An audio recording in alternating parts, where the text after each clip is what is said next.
Alice, or maybe it was Sue, or Millie, or Billy, or Jilly, or Willie, it doesn't matter who. It might have been at the club, or the pub, or in the loo, and if you will be my friend, then I might, mind you, I said might, give it to you. It's Friday night. It's Friday night. I'm all alone. My significant other has gone off out with her friends, so I'm sitting on my own. But I don't mind. I won't protest, because it's times like these when I can indulge in what I like doing best.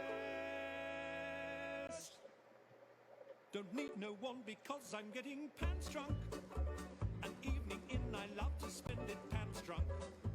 Stripped down to my underwear, sitting back in my armchair, feeling all devil-may-care with an evening's worth of time to spare. Please don't try to knock, I'm getting pants drunk. You could be in for quite a shock, I'm getting pants drunk. No need for dressing to impress, just sitting back in my own mess. I'm content on my own, just getting pants drunk. Curry for one, maybe Chinese, or perhaps I'll order both as tonight. I'll do just as I damn well please. How about that Netflix documentary about Colombian drug cartels or the fall of Nazi Germany? Don't need an invite out, I'm getting pants drunk. I'm content to lie about, just getting pants drunk. Another drink, fart and rebel in the stink, just sitting on my ass and getting pants drunk. Please do not disturb, I'm getting pants drunk.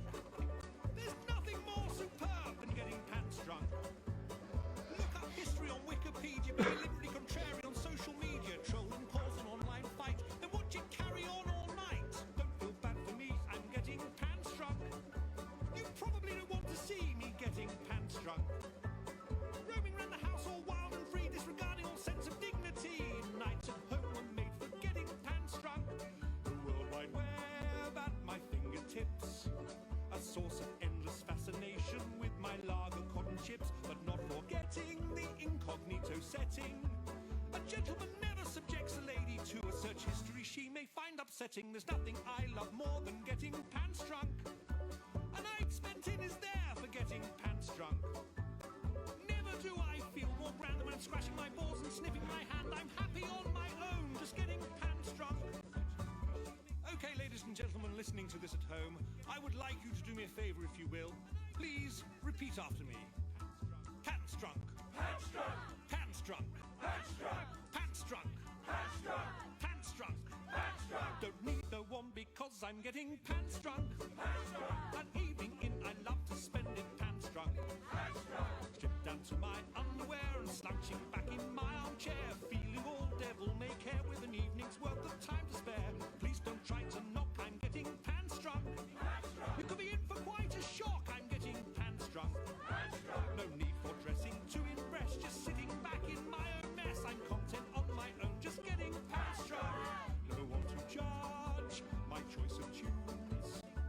No longer in my headphones, vanished up to the spare room. The bathroom door can stay open wide. The dog doesn't complain about the noises from inside. There's something to be said for getting pants drunk. Why not stay at home instead and just get pants drunk? Nobody to tell you how to spend your time. You can do it your way and I'll do it mine. Nothing can compare to getting pants drunk. Whenever for getting pants drunk. Why not stay at home instead and just get pants drunk? Nobody to tell you how to spend your time. You can do it your way and I'll do it mine. Nothing can compare to getting pants drunk. Whenever for getting pants drunk. Why not stay at home instead?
There we go. Thank you, Chad. I totally forgot to hit the microphone. I hope everyone's hearing me now. Welcome. Thank you for watching me wave my hands around. That was me forgetting to turn the mic back on when the music ended. Welcome this evening. My name is Uncle Lar. I'm Lar DeSouza, Canadian artist, cartoonist, caricaturist working here in Southern Ontario. And I apologize once again, you didn't hear me because I had the sound off, for not being Tom Richmond. So, I apologize for not being Tom Richmond. He's out fighting crime, assumedly, or possibly doing a demon, a deadline demon. 6 1/2 dozen the other with that man, but he is scheduled to be here on Saturday, so we can enjoy that. I'm very flattered to be here, to be joining all of my caricature family and everyone else. Tonight I thought, I am no Tom Richmond, I'm no Sebastian, I'm no golden nosy person, I'm not Kirby, but what I do have to offer is knowledge of Clip Studio.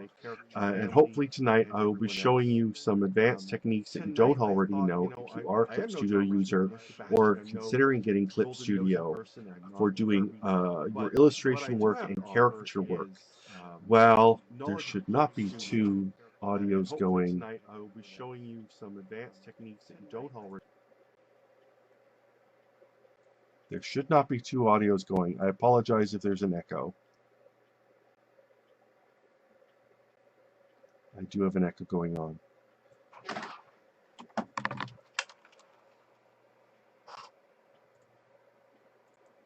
Studio user or considering getting Clip Studio or doing I'm not sure where that echo is coming from because I've got the feed muted.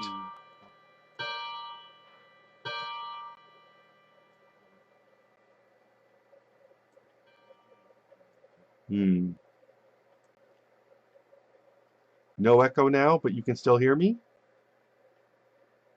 Okay. Then we will go with that. And hopefully I've solved that issue. Sorry about that. So, yes, for those of you who know me, I've been using Clip Studio for a very long time now, since it was Manga Studio 4. I'm a big cheerleader for the program, both for general illustration, and it's great for live digital illustration. Well, I myself am not gigging and have not been gigging for a couple years now. I did use Clip Studio for doing live caricature, and I think I've got some techniques to help your workflow, and especially to help your workflow in a live situation. If you do a bit of prep ahead of time, then that will save you a few seconds, and that will add up over time while you're serving your clients at an event. So let's hop into it. All these things are good for any version of Clip Studio you've got, whether it's I'm currently working on a Windows 10 desktop, but I've got it on my iPad Pro. I used it, I used it back when I had my Cintiq Companion, which was a Windows 8 desktop. It's the same in Mac. You just have to kind of dig around for some of these things. One of the great strengths of Clip Studio is it is completely customizable. And we'll have to start there. Let's go over to the magic screen and get started. So here I am over on my desktop, and already it's different because over time, as a left-handed person, I've moved everything over to the right. So you can see all my menus, my toolbars, things like that. I like having a lot open. You don't need to have a lot open.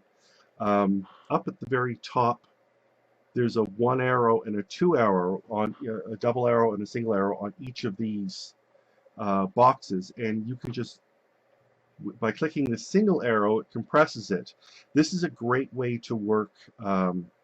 This is how I generally work on the iPad Pro with those minimized, and then I can just come and click on the things as I need them to pop open.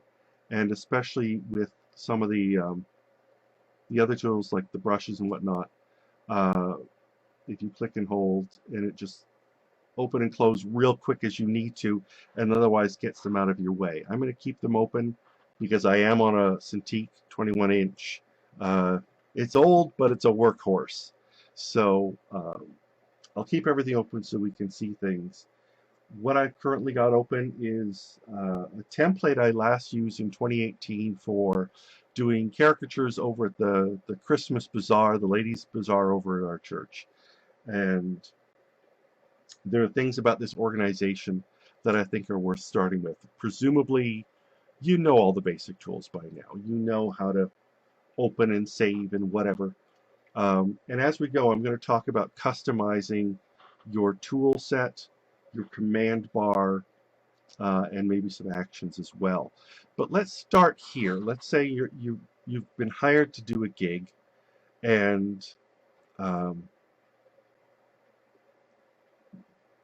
sorry. Okay, thank you, Ken, for answering Allison's question.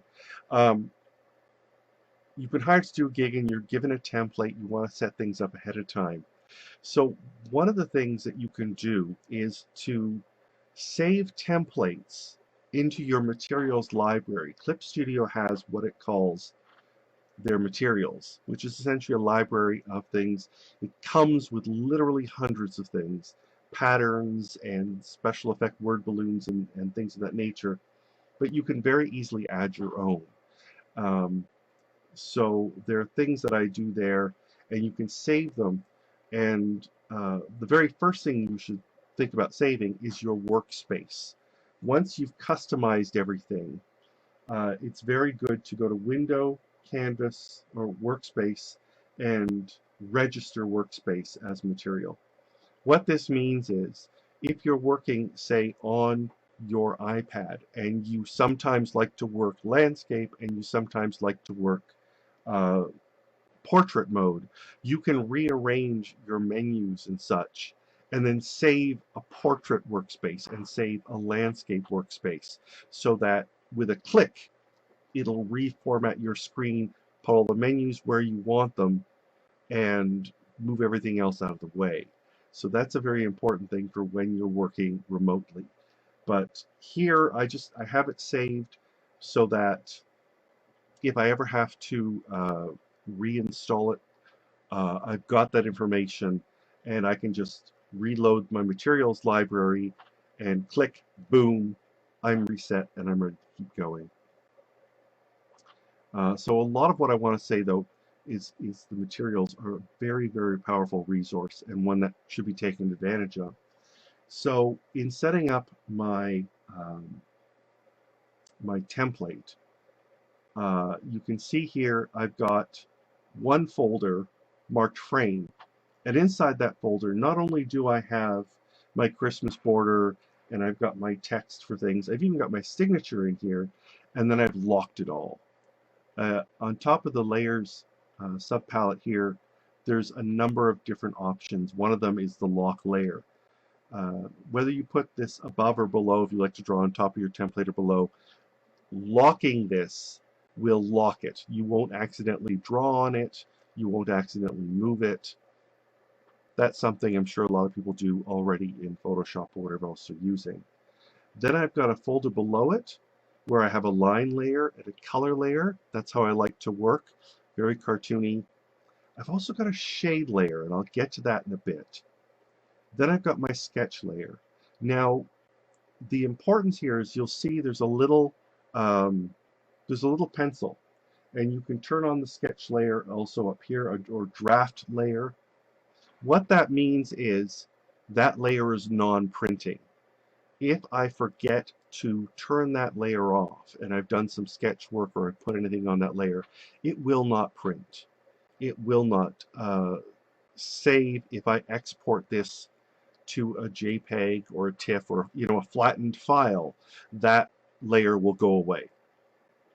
And so this is a great place, and you can turn that on easily enough. You can right-click on it and select to make a draft layer or whatever.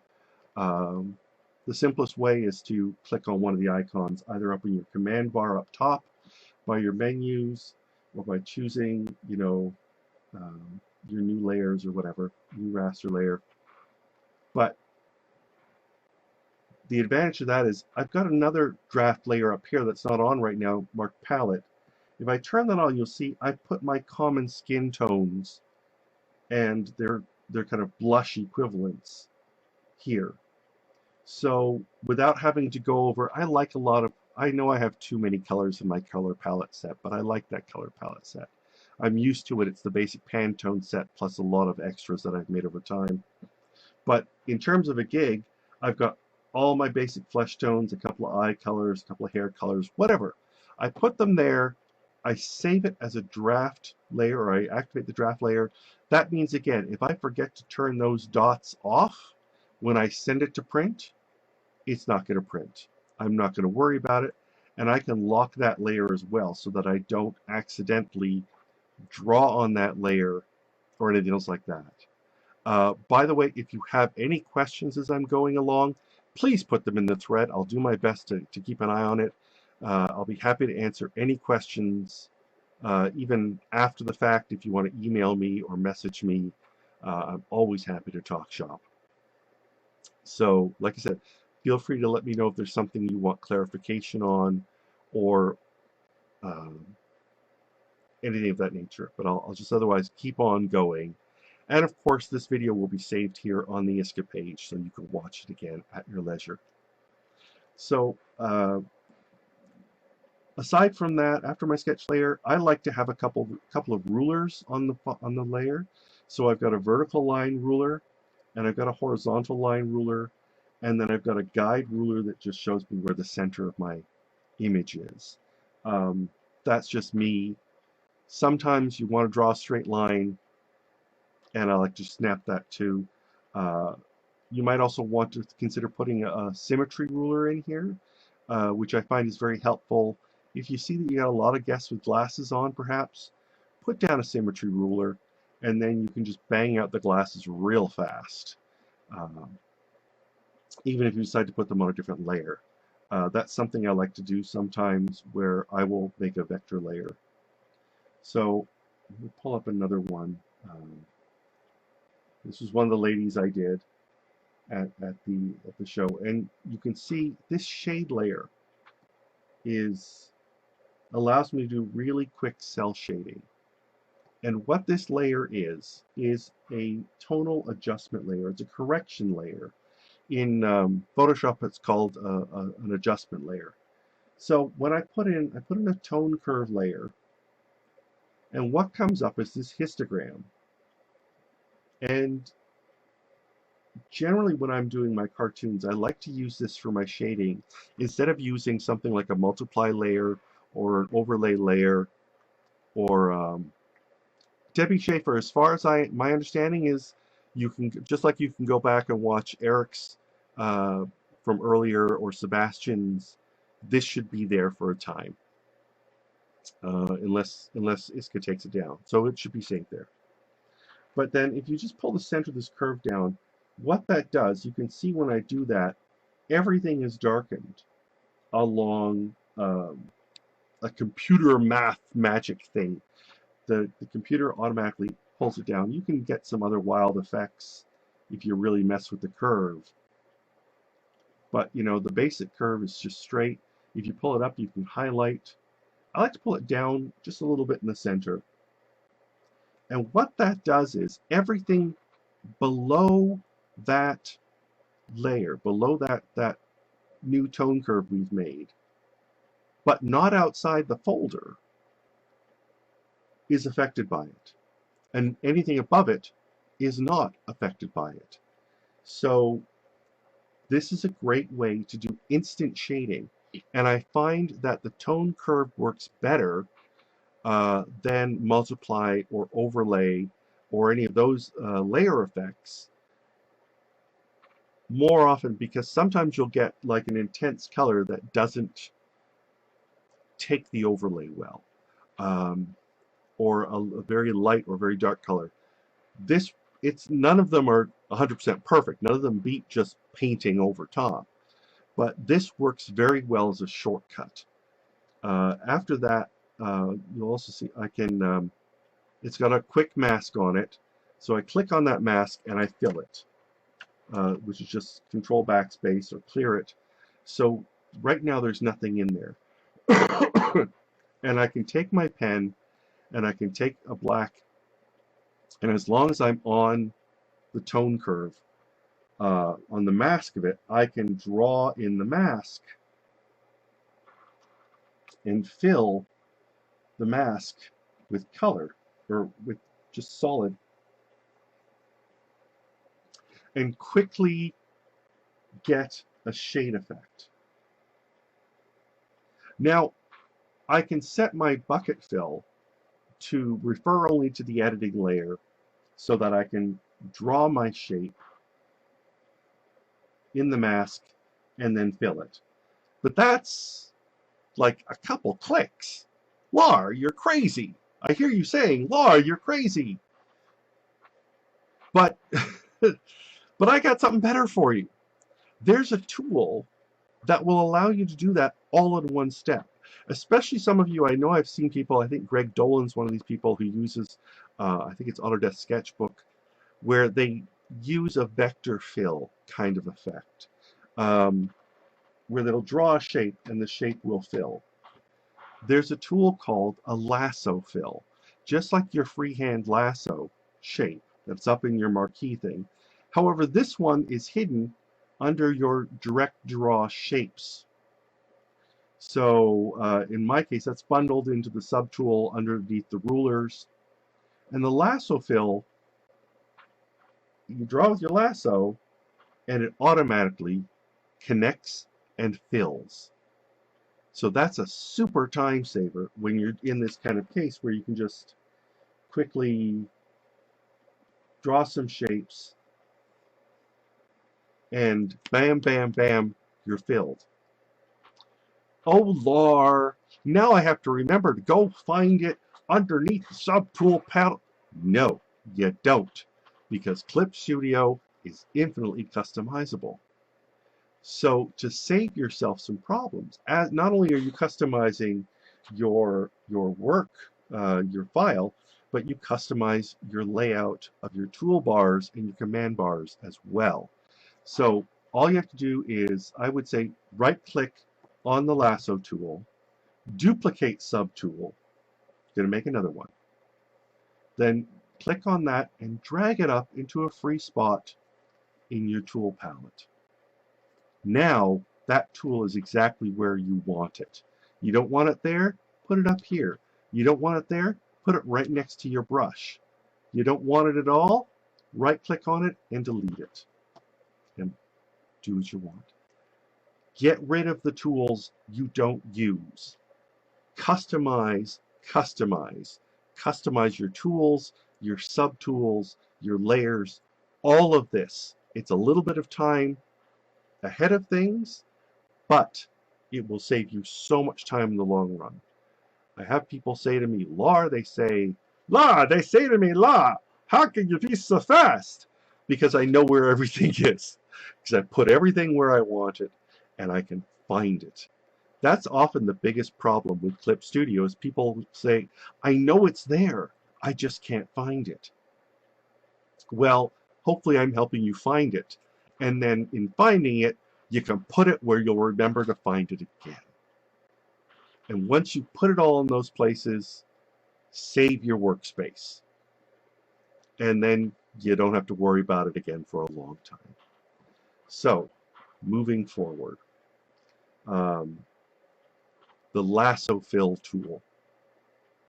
And remember that you can not only fill with your foreground and your background, but this check means you can fill with transparency too. That works with the bucket tool, it works with the paint tool, and it works with the lasso fill tool. So I can carve out shapes if I need to.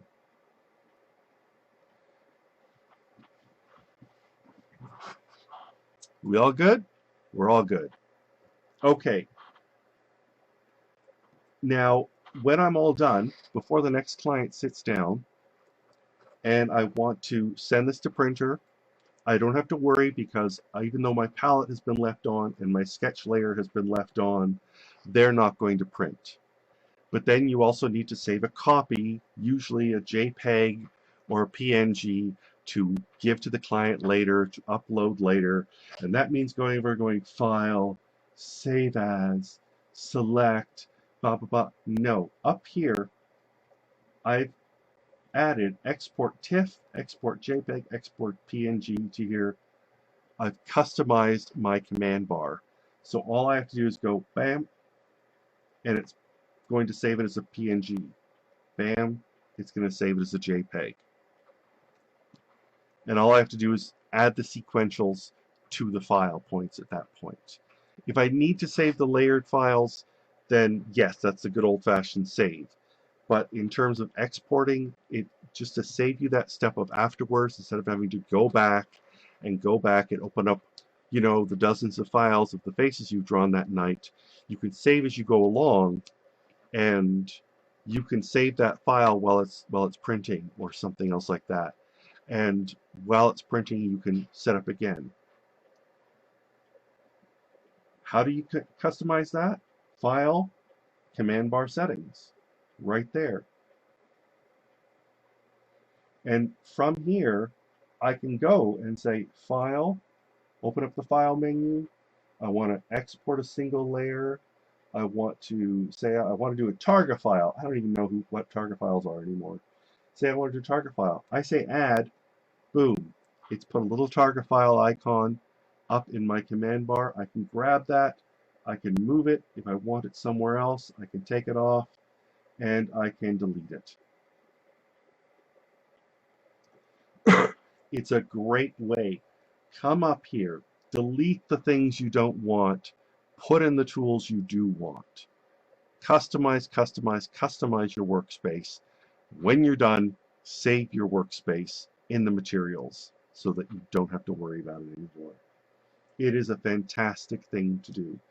If you don't want to do that, you like to use a keyboard, customize all your keyboard settings. Modifier key settings right there. Right now it's set on the last of two, folks. That's the last one I picked up. But you can pick anything you want. And you can, you know, how does this behave? If I hit the Alt tool, it turns to an eyedropper. If I hit the Control, if I do this, if I do that, whatever. You can change all the key settings. Change your shortcut settings. File shortcut settings. So this is currently looking at my, if I want action, all of the customized actions I made. But if I click up here, I can change the menus, any of the shortcuts for things I commonly use. You know that P is pencil, but if you hit P a second time, it goes to pen. And G goes to gradient, and you hit it again, it goes to your bucket tool.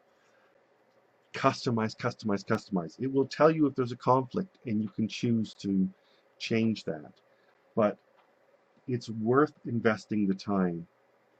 Even things like, if I draw a lasso tool, and I get a pop-up menu here,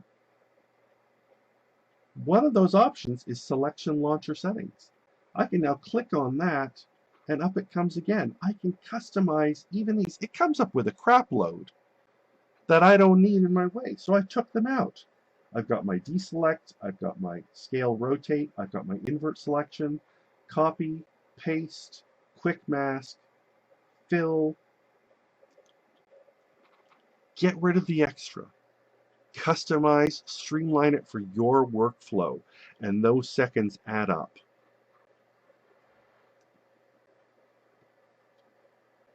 So once I'm done with a guest, and I've exported it as a JPEG, and I've saved my sequential file, and the print is still happening, all I have to do is click on the top of the folder and hit delete. And I should have that sketch inside the folder. And so one click, it's all gone, except the mask. You'll see the mask, there, I just turn it on. Everything's clean. So now I can start my drawing again fresh. I've got my sketch layer also set up here. Something I've done. In your layer properties, I've turned on this last icon, the layer color. That changes the expression of the color. So it's just a gray layer. It's just a black and white layer. But when I click on that, I can change this color to anything I want, and it will change the expression of it on the page. So I can work with a blue pencil or a red pencil or a pale gray pencil, whatever you want to, assuming, of course, you want to do a sketch. But this way, I can do a little, compositional sketch. Then I can come up here and I can ink.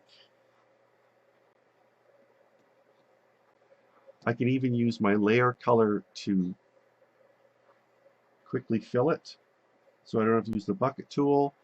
Then I can use my shade. I can shade it real quick.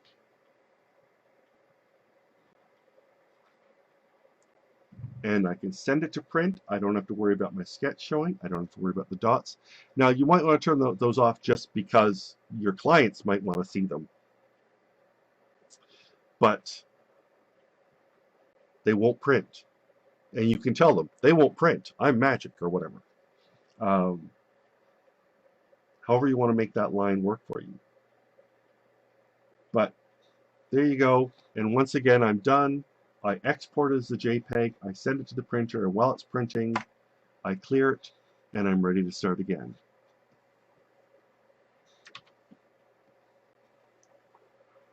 Pencil.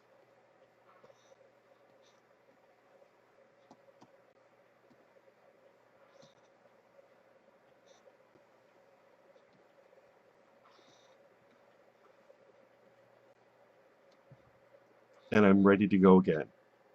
So you can reset really quickly, and you can keep on moving really quickly.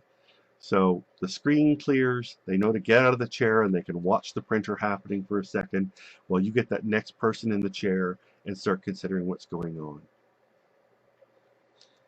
And with one delete, you're ready to rock and roll again.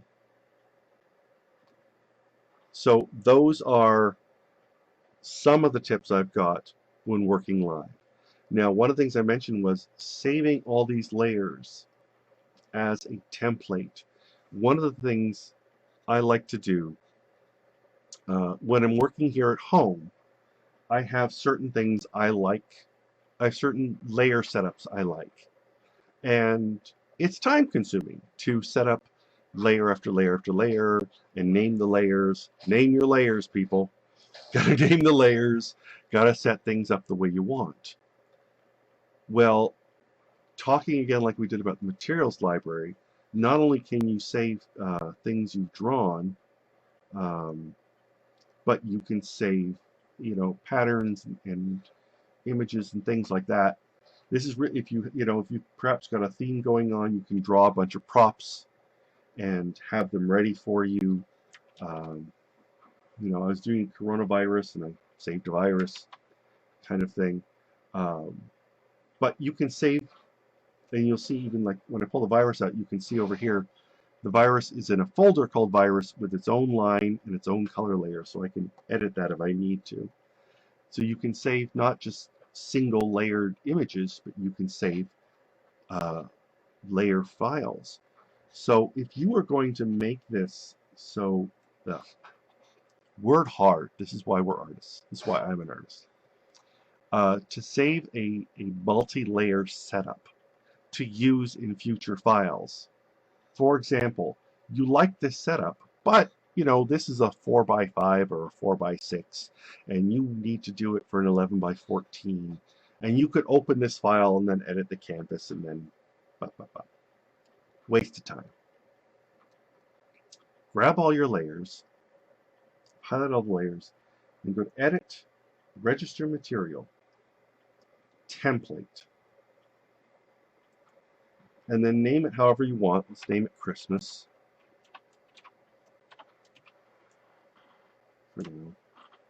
And you have to say where you want to save it. I'll just save it. I've got a general directory called Lar. You can put search tags on it. A good tip that unfortunately I don't use myself enough, but because I learned this tip after tags were introduced. Tags weren't a thing in Manga Studio 4. Is always put like your name in the tag. so that if you ever have to search your tags, and perhaps you've drawn a template, or you've drawn a prop, a sword, a cape, glasses, whatever, and perhaps you've named it something wonky or named it something specific. But if you always put, Lar in the tag, I can just search the materials for all the Lar items, and they'll all come up. So that's just something. But so I save OK, and it has now saved it here in the Lar directory. You can see it in the full list of things. Let me get rid of that now. So now when you want to make a new file, and you set up your custom file, let's say it's a letter sized, in amongst all of your options here, there's template. And from there, you can click on that, and I'll search for, let's see, I should have said Christmas. So now, whatever custom file size I open up, whatever DPI, whatever dimensions, it's going to apply the Christmas template to it. And now I say OK, it opens it up, and there's my template. So it's got the sketch layer, it's got my frame, it's got my palette. Now it has unlocked my frame. Let's lock that back. But my rulers, everything. I want to use, let's do a different file size. Let's make it 3 by 7. There it is with the template again.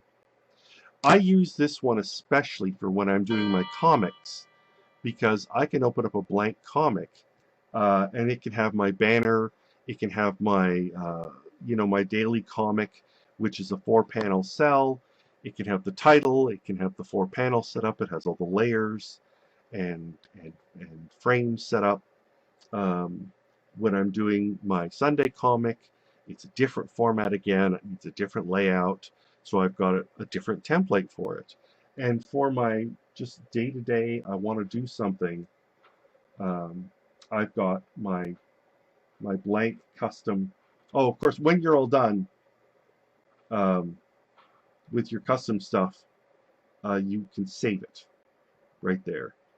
So in this case, I tend to start with square formats for my little gag cartoons or whatnot.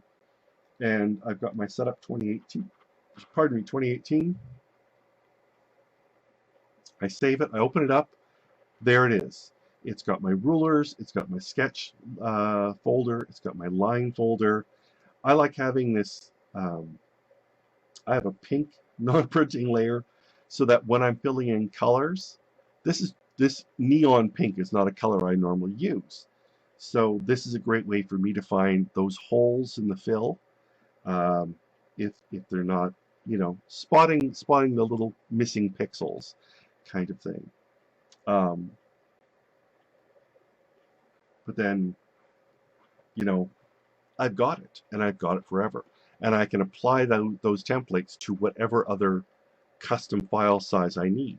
So the next time you are working on preparing for a gig, and they want it to be, the last one was 4 by 6s, this time it's 5 by 7s. You've got a new template to drop in. You can pull up your blank caricature template and apply it to the new file size, so you have all your frames named in order where you want them, and it just speeds you along that way so much faster. I hope we're all doing well. I'm just trying to bull along. Everyone's being really good, and I don't see any questions, so hopefully you're getting what I'm saying. And I'm just going to keep on going then, because I got more I want to show you. One of the things that is so powerful about this program is its brush engine. It's got a huge amount of custom brushes that comes with it, and it allows you to make custom brushes, and it allows you to edit the custom brushes as well. And over time, I've made myself quite a few brushes. Most of my ink work is done using the inker Lando Calrissian, which I got from Ray Frenden, FRENDEN.com. And he does a lot of really cool natural media brushes and texture brushes. But this one, which was actually a freebie, is my favorite inking brush. Hello, Abiko Sato from Santa Cruz, California. So remember too that when you get into Clip Studio, the first thing you do, whether it's in Windows, Mac, or iOS, is go to your File Pen Pressure settings. And it will allow you draw freely on the canvas with the pen, and it will tweak your pen sensitivity even further. Michael Setzer, pretty much I did load this Workspace onto my iPad, and then I tweaked things a little bit for my iPad because of the format was a bit tighter, so I got rid of some of the extras that I might have on my desktop. And synchronizing with your other devices is a little non-intuitive, but it is doable, and it's doable with the Clip Studio. If you go here and you say open Clip Studio, this is Clip Studio Paint, and it opens up this thing.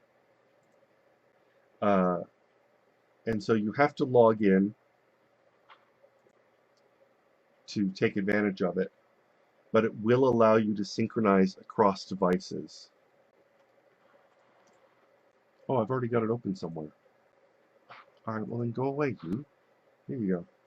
So, and from here, yeah,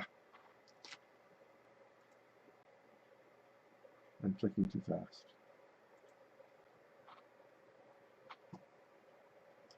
But yeah, so manage work and manage materials are ways that you can essentially upload things to Clip Studio's own cloud. It gives you like 100 gigabytes or something.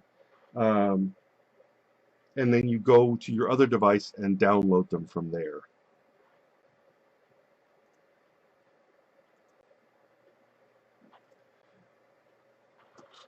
So making some custom brushes, though, are just a wonderful way, especially when you're working and there are certain things, perhaps, like I made this squiggly brush because you get people with squiggly hair. And it's a great way to fill in a texture real fast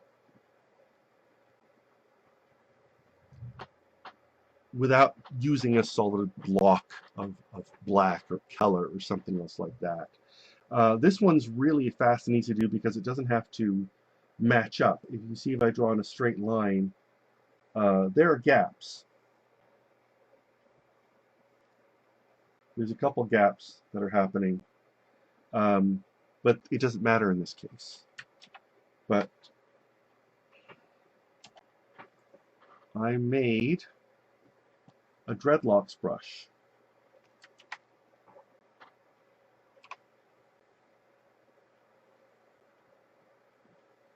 After dealing with a couple of people with dreadlocks and thought, there's a better way.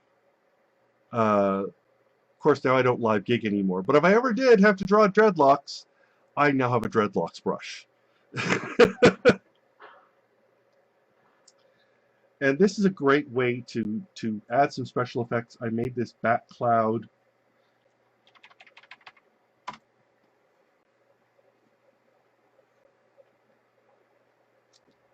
For example, Clip Studio comes with so many cool brushes, but you can make so many more. And there are times, especially when, you know, this is one of my favorite. I was doing some work for a game company, and I had to do a bunch of treasure coins, and I thought, oh my God, I'm not. So I made a coin brush, and I actually drew like 6 or 7 different coins and load them into the same brush so that I can just do a pile of coins. And this is where I find I use it most often. But you can do things. I made myself a tentacle brush just for the fun of it. Because I saw somebody else had made one. I thought, I bet I could make one. Granted, there's not much opportunity to use it, but isn't it fun? If you have it, you'll find reasons to use it. So the natural texture brushes that Ray Frendon does are a lot more sensitive and things of that nature. And I'm not good at those. But I don't have to be good at those because he's good at those. But doing an image brush like this is fairly straightforward and fun, and you can tweak it a bit as you go or whatever. And I thought I would show you how to make that, because especially when you're making a texture brush like that, or I made this one to quickly draw cartoon trees, you know, and then I just have to draw a trunk.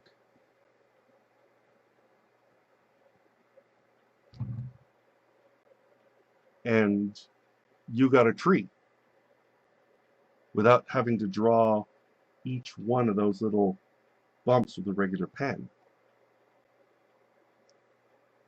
So, and then you can drag these around your menus again to customize your different menus, and organize your brushes so that they're all where they need to be. Actually, on my iPad, I made a subtool of just the brushes I like for caricaturing. So just my favorite pencil, my inking pen, and you know, a couple of the funky hair brushes kind of thing. And then I know where to find the rest. So let's make ourselves, I think, a squiggle brush, and then let's make ourselves a brush that has multiple pen tips to it. And I think that'll be most of what I want to do, but I think there'll probably be a few other things. I'll go over my list. I've got a thing going through, but I think this is the best part. So your brush tip does have to be a single flattened layer image, but it can be in color, it can be in black and white.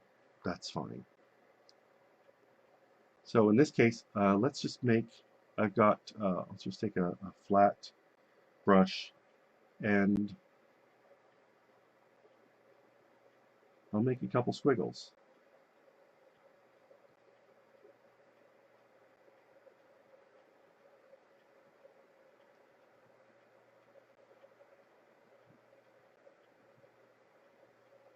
Okay, one of the things that would help, that's important, is, have I made a fur brush? I've made this was one of my earlier brushes where I made it for hair.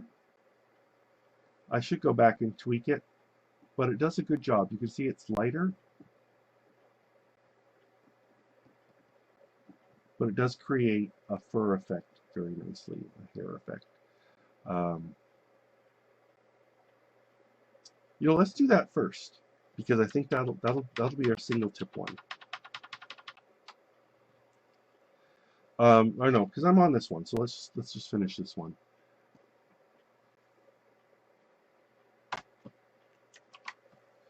Sorry, or no, let's do the hair one first. Let's do a hairbrush first. If you make a series of dots, different sizes like that, okay? Now I'm going to select them,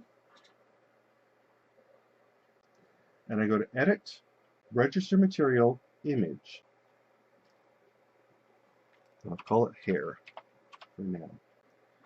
And you can see that selection, it is there. I need to say, since I want to use it for a brush, material settings, use for brush tip shape. Important. Otherwise, it just assumes it's a regular image. You can always go back and add that setting if you forgot to turn it on. But if you're not finding it, That's why, later on.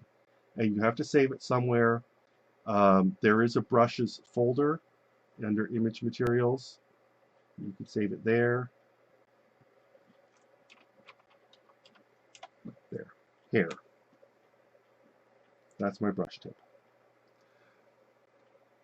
The next thing you have to do is find a brush that you like.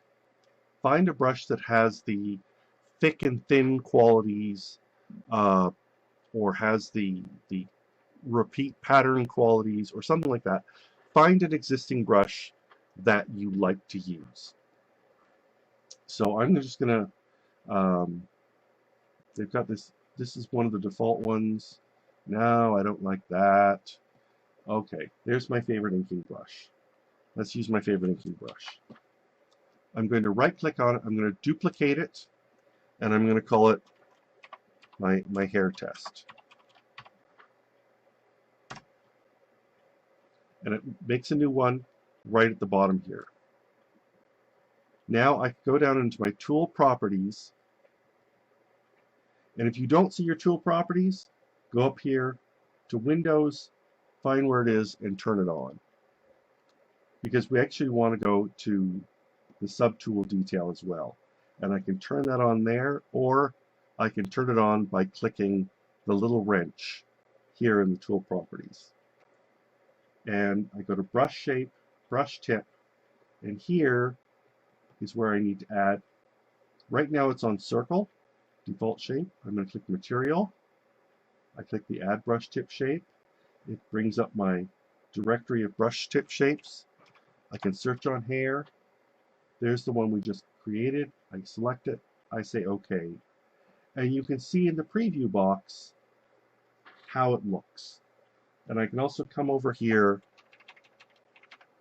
and just make some shapes. And you can see, oh, it's kind of spread apart. The density isn't quite what I want it to be.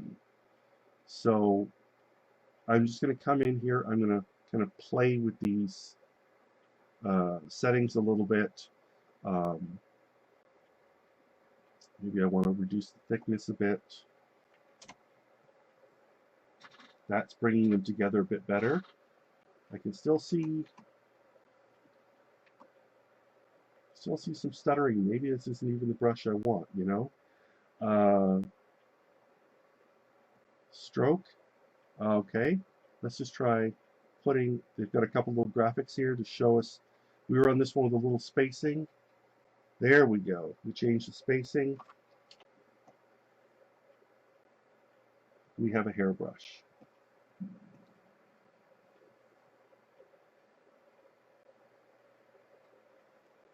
And there are other things I can do. I can change the repeat method. I can change and see how that looks. Make a setting and see how that looks. I could add a texture to it from the library. I can change the direction of it. I can change the angle. I can change the density. All of these things, you click on things, you can see. I'll change the angle to the direction of the pen. So as I rotate the pen around, it's adding kind of a weird wobble to that. Okay, maybe I don't think I want that. Direction of the line. Let's see how it looks that way. That's kind of neat. It's more keeping the almost parallel lines versus just none, which I think is a little more tangled. But there you have it. Now, one very important thing when you're done making your brush, at the bottom there's two things: reset all settings to default and save all settings as default. Resetting will put this back to the brush we duplicated. We don't want that. Save all settings as default. Okay. That means this brush, the settings we figured out, are now saved. We won't accidentally reset this brush back to the Landell Calbrushtian I started with. It's now its own brush properly. And you can come down here and you can lock the subtool. One thing that's good for, I find mostly with text, but you can lock it, and what that means is I've currently set to 200 size brush. But while I'm working, say I take it down to 40. When I click away and then I come back to that brush, it's reset itself as 200. So this is especially good for, I find, working on my comics, that I lock all my text features so that I know if I'm doing a comic and I'm supposed to be 10 point type in a particular font, I don't have to worry about, maybe I've changed it up because character is yelling and I've made it larger, or I've made it smaller because they're whispering, but it will reset itself.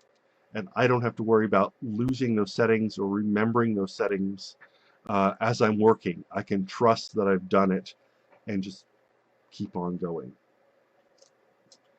So there's our hairbrush. Let's make our squiggly textured hairbrush. So come back and we're making our pube brush, or whatever you want to call it. You don't want to make them too, bigger is probably a little better than others. You cannot make it a vector file. I'm starting all these the same way. I should flip a couple of those around.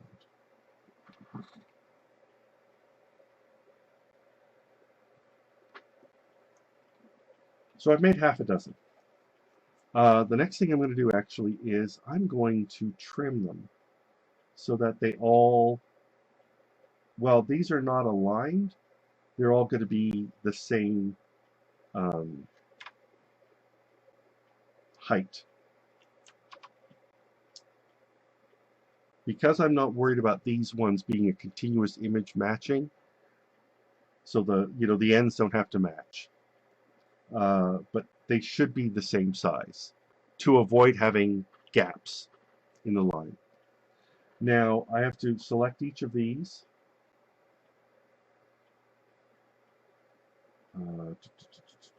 Yeah. I should have done, because I'm going to select them and it's going to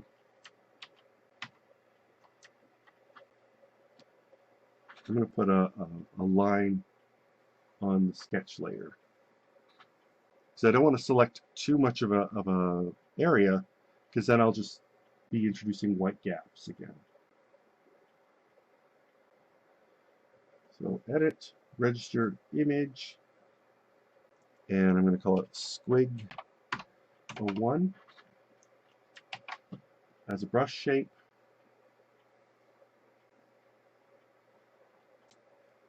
And I'm actually just going to slide that same box over. Register, image, squig 02, uses brush shape, save it in the directory.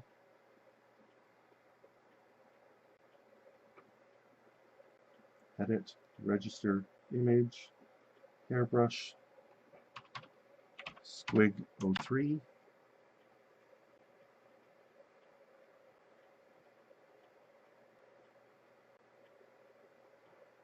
I'm getting a bit extra there. I'll use the Alt key to trim a bit of that. Image, register image, brush shape. The name doesn't matter. The name is just for my own sake.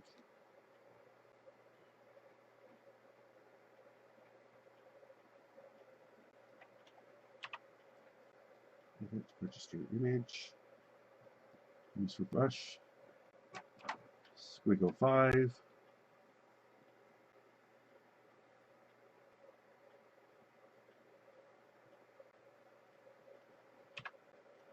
Edit, register image, squig 06. Oops! I didn't save the last one as a brush shape. I can go here, I can select it, and I can either right click on it, or I can just come down here, click on the settings, Uses brush tip shape. Okay.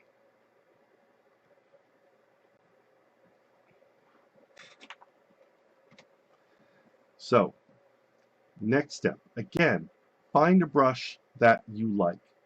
Find a brush that's continuous or has the properties you want.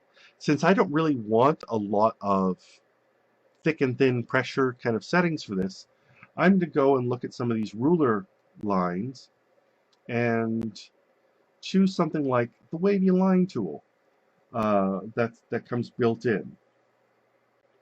Isn't that awesome? You know, they've got this one. I love this one. That's a great decorative one to add to your toolkit if you need to throw a quick fashion thing on somebody. So I'm going to duplicate that one, and I'm going to call this squig brush. Put it to the bottom. I'm going to open up my Subtool detail and go to my brush shape. So there's my brush shape. I'm going to click on that old material, and I'm just going to hit the trash can and delete it. I click on that to add shapes. I'm going to search on squig, and I get my 6. Shift click them all, and OK. And it's just added them all in. And now I can just do a little bit of testing to see how I like it. Now I'm still seeing a little bit of a gap in some places, but you know, it's not that big a deal, I think, because of the nature of this brush and how I intend to use it, just to fill up a texture. If I wanted to be sure that they matched up, I would have just had to be more careful in terms of making my brush so that the ends met, so that my start and end pieces matched up at the ends. And let me show, you know, such as I made a, where'd it go?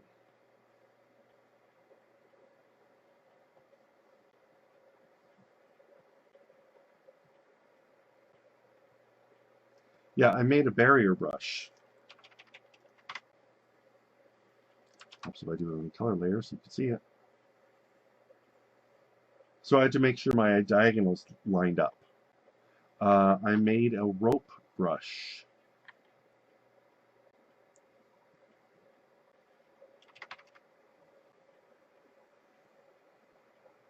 So I was doing a lot of pirate ships.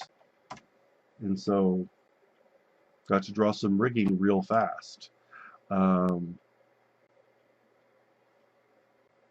mechanical tentacle brush, or a phone cord brush, for those of you old enough to know what a phone cord is.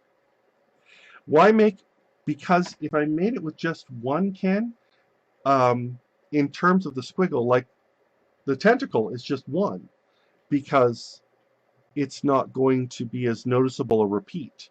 But I think in the case of the squiggle, I wanted many so that you could see, so that there would be a faux randomness to it. If I had just done one, for example, let's take our squiggle brush. Oh, where did it drop it? Well, first off, I'm going to move the squiggle brush back over here to where all of my other brushes are, so I can find it. I'm going to duplicate that one, and I'm going to take out most of the squigs.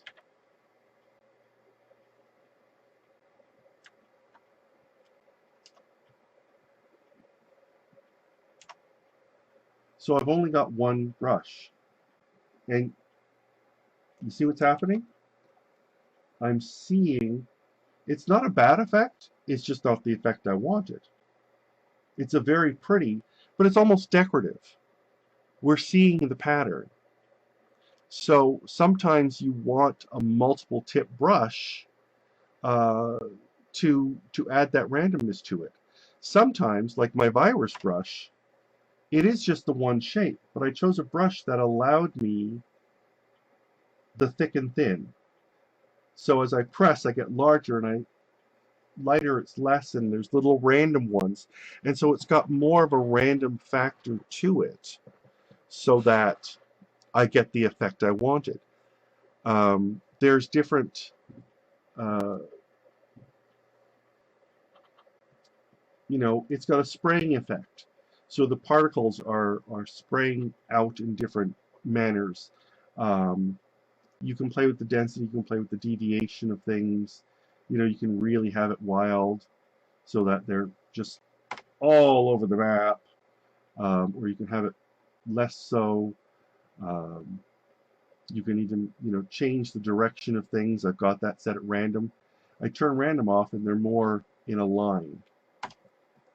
Like that's painting one line. I turn random on.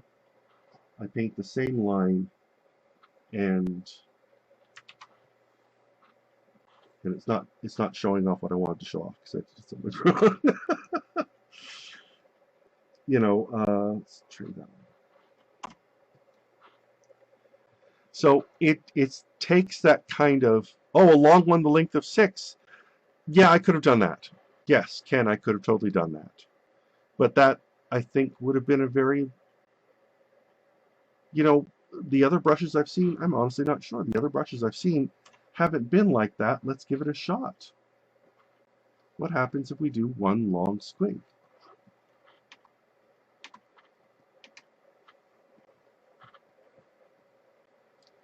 Well, you saw with my dreadnoughts, they were pretty long.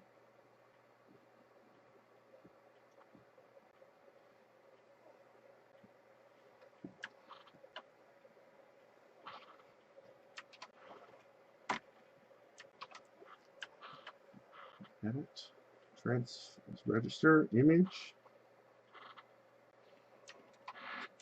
squig 7. Use for brush tip shape.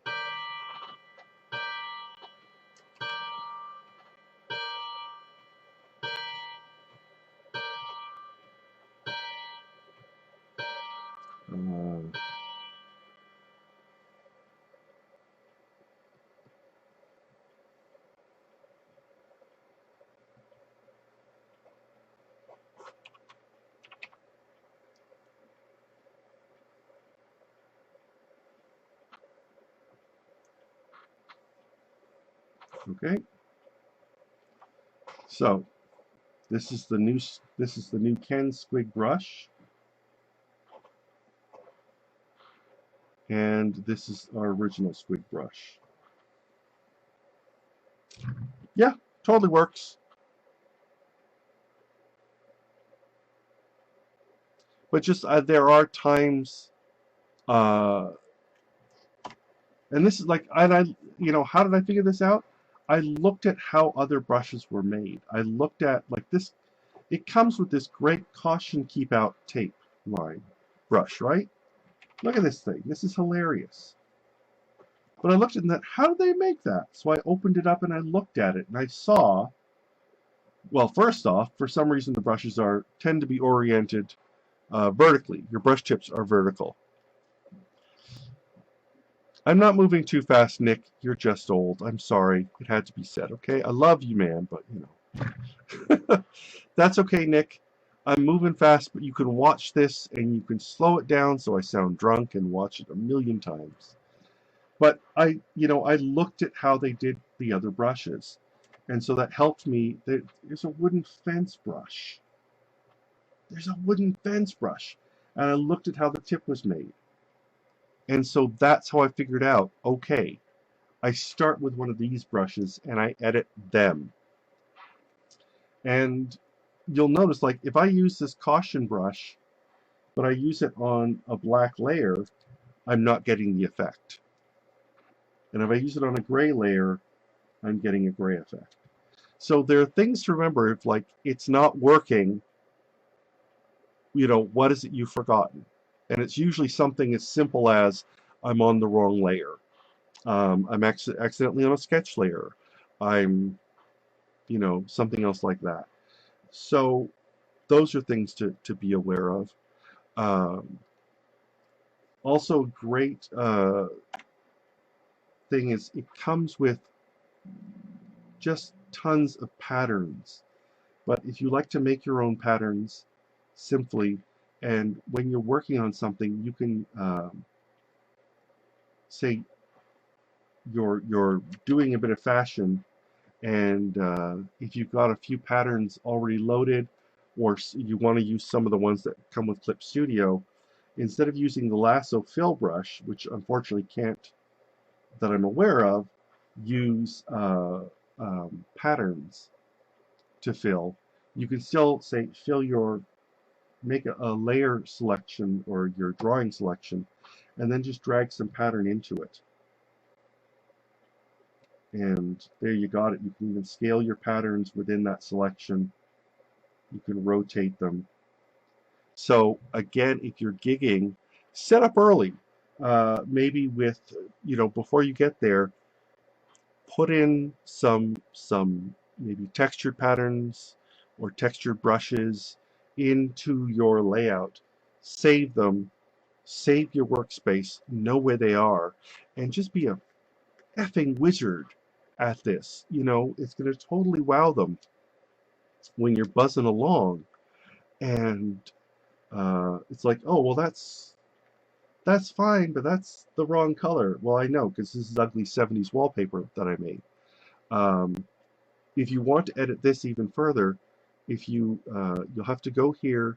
There's a little pop-up submenu and rasterize it, which will flatten it so you can't scale it or anything. But once you've done that, you can, pull up any of your editing tools. So I can quickly change the hue, or I can, change the levels, or I can, pull up that tone curve and do some wild shit to it.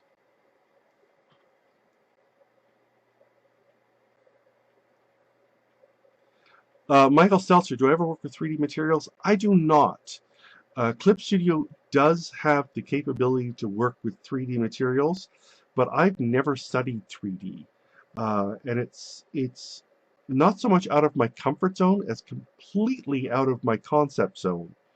I also found, at least when I had a Windows 7 machine, that adding 3D things to it really caused that machine to bog. So I just didn't worry about it. I just don't understand 3D very well, i.e. at all. But I do know of people, it has a lot of 3D elements so that you can bring in, especially the mannequins they have. They've got backgrounds, they've got all kinds of things. I just personally, I feel confident enough in my drawing skills that I haven't used them. And if I do need a 3D model, that's what Google Image is for, or I've got one of those little orange, where did I get this from? Dusty. One of these little 3D guys that I can pose body art models if I need to. But generally I'm pretty good with where I go.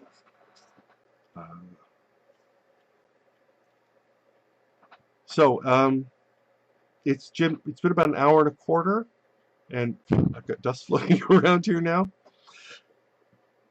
I think I'm pretty much done. I think I've gone through everything I wanted to say for tonight. Are there any other tools, tips, questions that you can think of right now that you'd like me to try and address? Or are we good for tonight, and I will bid you all a fond good night? So I'll give the lag a bit for people to think of if they've got any questions or they'd like me to review anything. One last thing, actually, I did want to quickly talk about was, again, in terms of working with our caricature template, and I mentioned about possibly putting down a symmetry line. I have found I like using the symmetry line when people have glasses. And for that, I will usually set up my template with a vector layer. Now, the vector layer in Clip Studio is native only to Clip Studio. Unfortunately, at this time, you cannot export it as a vector image. but within the program it's great. And if I have a symmetry line, a symmetry ruler, just as part of my things, it does make it really nice to quickly draw glasses. And the reason I would do it as a vector layer instead of a regular raster layer, and I know a lot of people who just ink everything in vector, but I don't do that. Is that I can then, if somebody's in a say a 3/4, I can transform it without messing it up, and I can plop it on their face real quick. So that's why I like to save the vector tool for that. Also, I have come to the understanding, I think, that if you use a lot of vector layers, it can, at least on a larger, more complex image, take more processing power, because you're doing freehand vector stuff, so there's a lot more points of information to remember. The keyboard shortcuts for hiding the marching ants. Ken, I don't know if it has that, because they don't bother me. So I've never looked for them. I don't know if such a thing exists. What is it in Photoshop? Because a lot of shortcuts are the same. What's the Photoshop shortcut? And I'll give it a try here.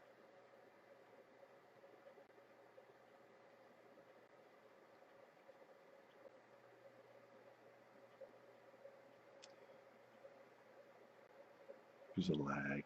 There's a lag. Okay, so save your templates, save your materials, save your work, your workspace.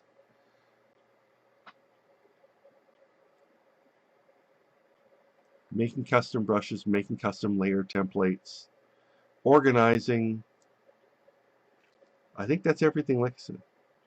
I can hide it in the view menu. View, selection border, right there.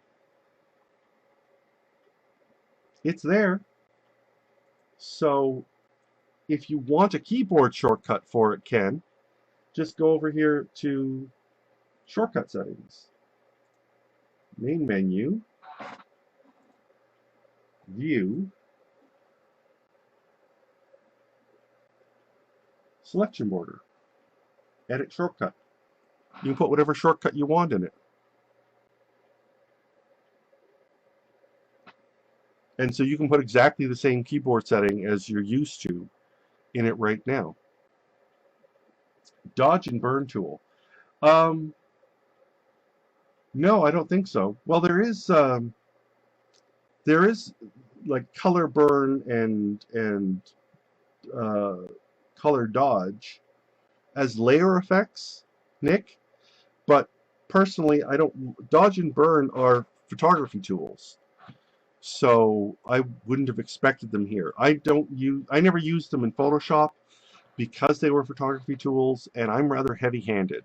And unless you have a light, considerate hand, I do find you can tell. You know, Nick, you can tell. Oh, hey, you're welcome, Ken. When you see a novice using the dodge tool or the burn tool, and their shadows go right to black with that kind of burnt strip along the edge. So it needs an experienced hand. Obviously, you have that. I was talking earlier about using the image adjustment layers at the start of this video for using quick shading. So you can see here I've got a shade layer that's actually it's a correction layer tone curve that I pulled down just slightly, and then it applies to any colors underneath. And you can go back and see this on the earlier in the video, but it just gives me quick cell shading, just like that. So this is how I do my shading. Your mileage may vary. So, Nick, I hope you'll go back and watch the beginning and see how I was demonstrating that. Using the lasso fill tool, using the tone curve. In my normal cartooning, I don't use, I use a similar technique where I duplicate my color layer and then apply a tone curve shade layer and paint in the mask to get my cartoon shading. But for live caricature gigs, you can save a step by putting in that adjustment layer and then delete everything between centers, and it's all cleared, and you're ready to draw your next sitter and apply shading to them, or carve out shading, however you prefer.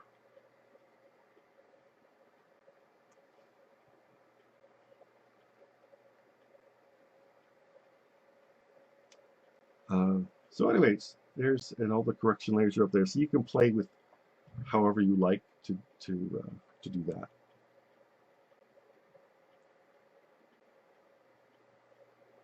Okay. Well, I hope that was sufficiently advanced for people, and I hope I've given you some tools to go explore and to not only improve your workflow for live digital gigs, but to improve your workflow for your day-to-day illustration and freelance. As always, I'm Lar DeSouza. I'm your Uncle Lar. Feel free to reach out for me.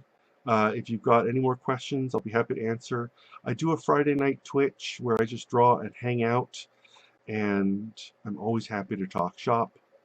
Love you all. Stay safe. Stop touching your filthy faces. Touching faces. Wash your hands, and until next time, we'll see you in the funnies. Good night, all.